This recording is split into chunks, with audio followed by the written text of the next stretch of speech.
Yesterday for you. Yesterday was nice. Yeah. It was awesome. Hard to resist. You're looking at me. I was outside transplanting stuff. This is the season for doing like organs or yes.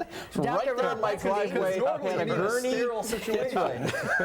It's good to do that stuff outdoors. We do have updates for a story we've been covering all morning long. It's a bad car accident in Barry County. It involved 5 vehicles on M37 and Yankee Springs Road. Just around 1:30 this morning, the call came in. Sheriff's officials on the scene tell us a northbound car was hit by another vehicle that they think was driving recklessly. 2 other vehicles stopped to help. That's when a 5th car hit one of them. Witnesses at the scene say all the vehicles had just left a wedding reception. 3 people, all in their 20s, were taken to the hospital. Sheriff's deputies say they are stable, but most likely will have permanent injuries from this accident. The Sheriff's Department also says that alcohol and speed do appear to be factors in the accident. A former Grand Rapids city clerk may be considering filing a lawsuit against the city. We told you last week about Lori Park's removal from her position after 5 years. This followed the City Commission's performance review. Fox 17 spoke with attorney H. Wallace Parker, who says he was contacted by Parks for possible representation. He tells us a discrimination lawsuit is being considered as an option. For now, the city has appointed Deputy City Clerk Darlene O'Neill to fill that position. Michigan State Police are passing along a warning about a phone scam. They say several people have reported getting a call from someone who says they're a Michigan State Police trooper. The fake trooper asks for money or bank account information to clear up a supposed arrest warrant. MSP reminds you to keep all personal information to yourself, including financial details. Be sure to report anything suspicious to police. The Kent County Sheriff's Department needs your help finding a missing man. They're looking for 74-year-old Theodore Godleski. Godleski was last seen yesterday afternoon around 4 at his house in the 4600 block of Cordes Avenue Northwest. Family members are worried about him because he has a lot of medical issues, including advanced Alzheimer's. They say he sometimes has trouble remembering or pronouncing his own name. Godleski is a retired postal worker and can easily walk a long distance in a short amount of time.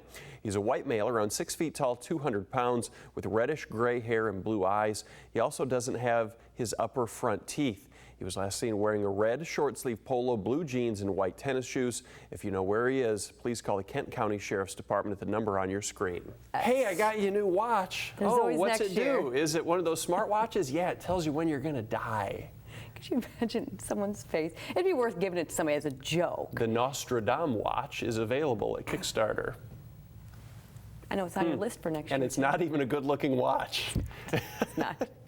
The chrysanthemums are out, but the Christmas lights are already being strung here at Frederick Meyer Gardens and Sculpture Park. My horticulture staff and volunteers are working hard getting the lights up. We're trying to get as many up as possible before the snow flies, but we're always looking at what's next. Hundreds of thousands of lights? Probably hundreds of thousands of lights, and when you count them all up. Yeah. And they have one unlucky intern who has to check every bulb. That's the story here from Frederick Meyer Gardens. Guys, we'll send it back to you. 2015. But it looks pretty good so far. Morning, Mike and Sarah. Around 300 people in 18 states, including Michigan, have reported getting sick after eating chicken from Foster Farms. Now, 3 plants in California could be closed after the salmonella outbreak.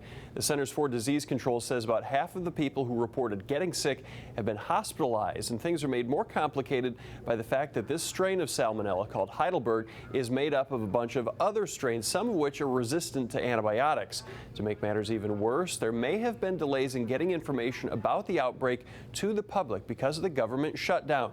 Some of the scientists employed by the Centers for Disease Control to track foodborne pathogens had been furloughed. We rely on the government to pass on medical information. When there's an outbreak, we don't, as doctors groups, we don't have teams that go out and inspect and look at the bacteria under the microscope. And what we're learning is that this salmonella strain, it's actually 7 different strains, are resistant to some of the common antibiotics that we use out there to treat salmonella poisoning.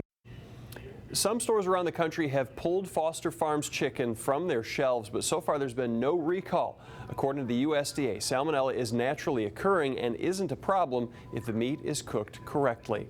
Live in the newsroom, Tim Doty, Fox 17 News. So we always hear this could have a ripple effect, or this is really going to bring things to a halt. In the housing market, it actually has brought things to a halt. And can you see this kind of hurting the momentum long term that we've been seeing build up over the last year or so? It could. You know, we've taken some time to build up that momentum. We finally got it, and to short circuit, it is going to have a dramatic effect. Good morning again, Mike and Sarah. It is beautiful here as the sun comes up. It's actually a little warmer here. Steve and I are outside, and just take a look over our heads, the Japanese garden. Yes. Fred Meyer, who had talked about this for years, and shortly before he passed away, things started to get put into motion. Going, yeah.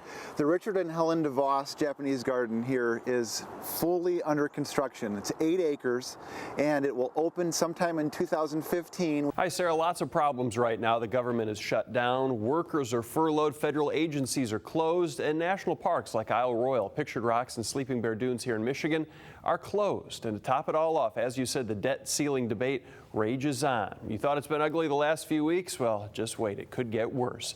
1 week from today, the country will reach the debt ceiling, and if nothing's done, they'd no longer be allowed to borrow money to pay their bills, and they could default. So far, no progress has been made, though President Obama has been pushing for a short-term fix, and that may be agreeable to Republicans. The closer we get to the debt ceiling, the more likely it is to say, okay, let's do some of this together. Probably not long term, probably short term, to try to get some resolution and then continue to be able to negotiate and get things solved long term. Congressman Fred Upton from St. Joe is one of a small group of lawmakers who will meet with the president today. He wrote an op-ed on his website earlier this week calling for an end to those short-term fixes and pushing for bigger overhauls like tax code reform. Live in the studio, Tim Doty, Fox 17 News.